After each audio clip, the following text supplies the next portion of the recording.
आणि यानंतर पुढची एक सगळ्यात मोठी बातमी पाहूयात। माजी खासदार हिना गावित यांची आज भाजपमध्ये घर वापसी झालेली आहे। प्रदेशाध्यक्ष रवींद्र चव्हाण यांच्या उपस्थितीमध्ये त्या पक्षप्रवेश करणार आहेत। हिना गावित या भाजपचा राजीनामा देऊन अपक्ष विधानसभा निवडणूक लढवलेल्या होत्या। 2014 आणि 2019 ला भाजपच्या तिकिटावरती त्या खासदार म्हणून निवडून आलेल्या होत्या, तर 2024 ला भाजपने उमेदवारी नाकारताच त्यांनी अपक्ष म्हणून निवडणूक ही लढवलेली होती।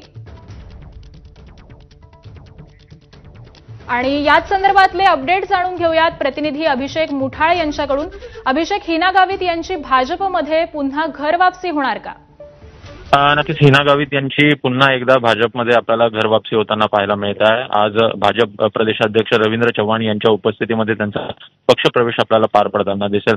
एकूणच या अगोदर पाहिलं तर भाजपच्याच तिकिटावर त्या खासदारकी त्यांनी लढवलेली होती, सोबतच निवडणूक जिंकून देखील आलेल्या होत्या। मात्र 2024 साली निवडणूक हारले आणि त्यानंतर विधानसभा निवडणूक त्यांच्याकडनं लढवण्यात आलेली होती। अपक्ष म्हणून ही विधानसभा निवडणूक लढवण्यात आलेली होती आणि त्यानंतर त्यांची भाजपमधनं हकालपट्टी देखील झालेली होती। आणि आता पुन्हा एकदा जर पाहायचं तर स्थानिक स्वराज्य संस्थांच्या निवडणुका आहेत आणि त्या अनुषंगाने भाजपकडनं जे अनेक आपले उमेदवार असतील किंवा मग जे भाजपचे जुने नेते आहेत त्यांना जवळ साधण्याचा प्रयत्न हा केला जातो आणि त्यातच एक हिना गावित यांचं नाव आहे आणि हिना गावित यांचा आज आपल्याला पक्षप्रवेश होताना पाहायला मिळेल। पुन्हा एकदा त्यांची घर वापसी होते।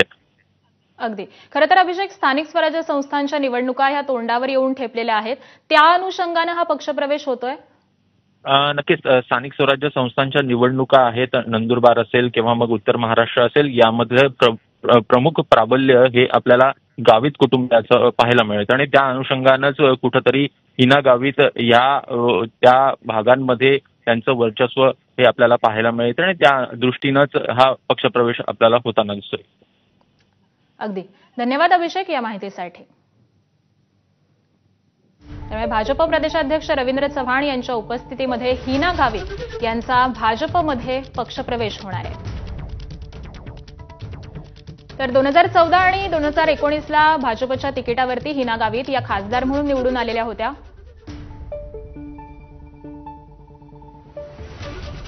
2024 ला भाजपने उमेदवारी नाकारताच त्यांनी अपक्ष म्हणून निवडणूक लढवली होती।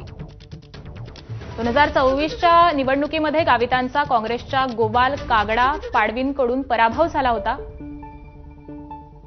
1,59,000 मतांनी हिना गावित ह्या पराभूत झाल्या होत्या। स्थानिक स्वराज्य संस्थांच्या निवडणुका ध्यानात ठेवून गावितांना आता पुन्हा पक्षप्रवेश करून दिला जातोय।